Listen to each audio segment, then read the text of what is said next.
پنکیک دکمه‌ای موزی سالم و خوشمزه که برای تغذیه مدرسه بچه‌ها فوق‌العاده است و خیلی راحت و تو 10 دقیقه حاضر میشه. حتما این ویدیو رو سیو کنید، برای بچه‌های قشنگتون درست کنید، یادتون نره.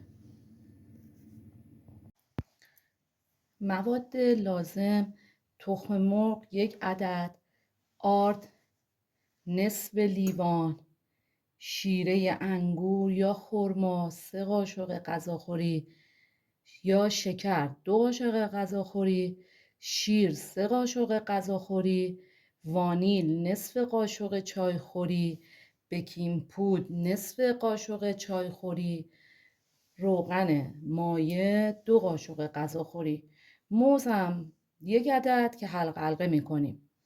ابتدا تخم مرغمون رو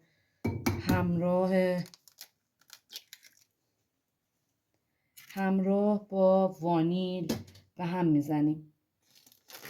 وانیلمون که 1 قاشق چایخوری بود، نصف قاشق چایخوری، وانیل نصف قاشق چایخوری،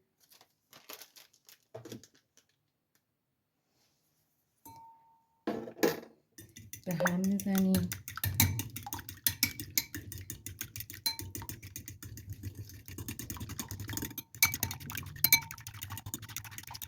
سپس شیره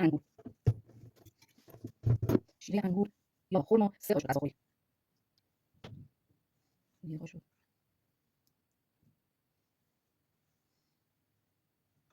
شما میتونید، بهتر اینی که از شیره انگور یا خرما استفاده کنید، به خاطر اینکه بهتر از شکر سالم بودن و مقوی بودنش برای تغذیه بچه هاتون، پس بهتره از شیره انگور یا خرما استفاده کنید.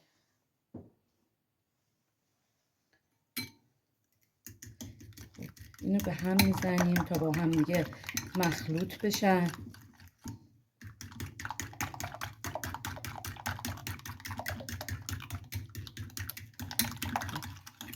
بعد که با هم مخلوط شدن، روغن مایعمون گفتیم 2 قاشق غذاخوری.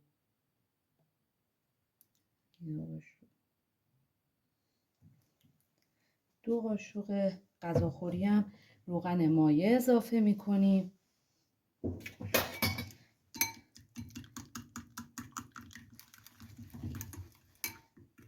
و سپس شیر 3 قاشق غذاخوری.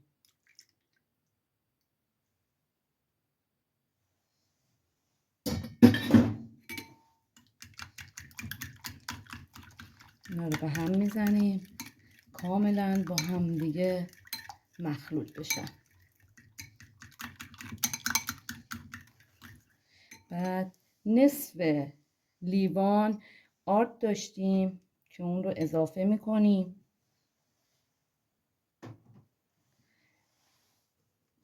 و بیکینگ پودرمون نصف قاشق چایخوری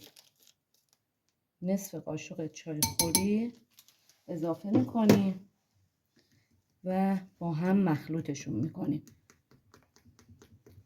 به هم میزنیم تا با هم دیگه مخلوط بشن.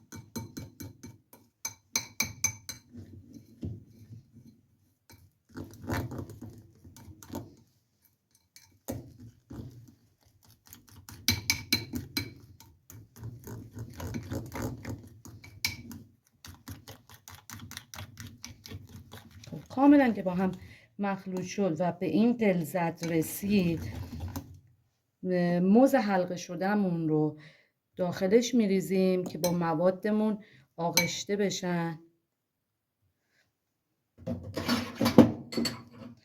میریزیم داخل که به هم میزنیم، موز ما با مواد آغشته بشه. خب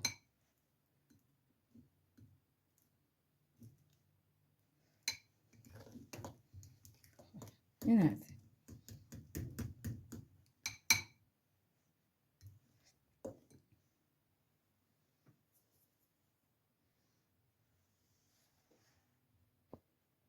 داخل مایتابمون که داغ شده و نیاز به چرب شدن هم نداره و کاملا باید سالم باشه مایتابه. بعد اون موادی رو که درست کردیم به همراه یک تکه موز درون مایتابه میریزیم به این صورت.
بعد از اینکه مواد ما حاضر شد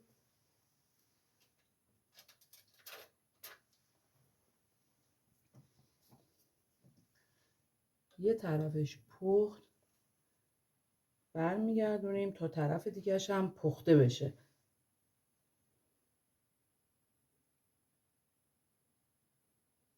بهتون قول میدم بچه‌ها عاشق این پنکیک میشن.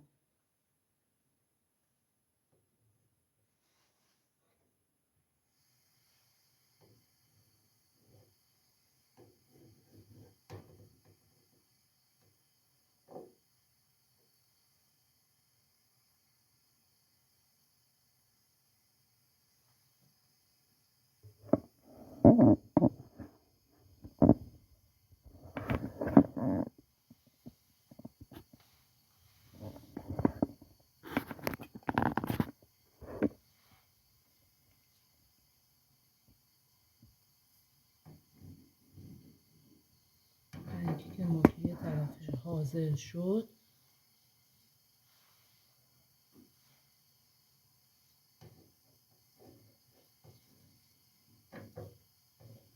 برمیگردونیم طرف دیگه‌ش هم حاضر بشه.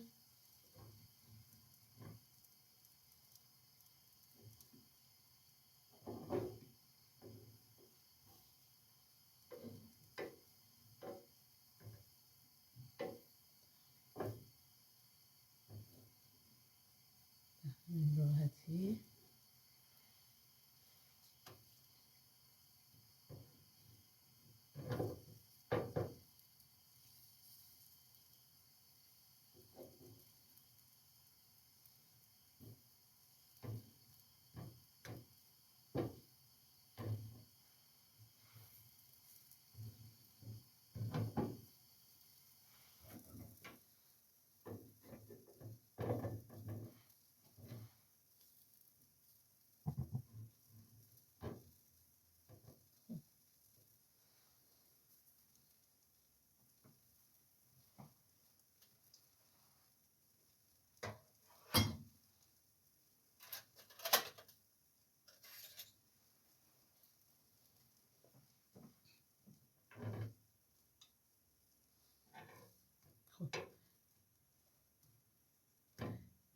پنکیک ما طرف دیگه‌ش هم حاضر شد.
این هم از پنکیک دکمه‌ای ما که آماده شده و سالم و خوشمزه که قول میدم حتما بچه‌های نازنینتون عاشقش میشن. بسیار مقوی هستش. حتما ویدیو رو سیو کنید و برای تغذیه مدرسه بچه‌های گلتون درست کنید.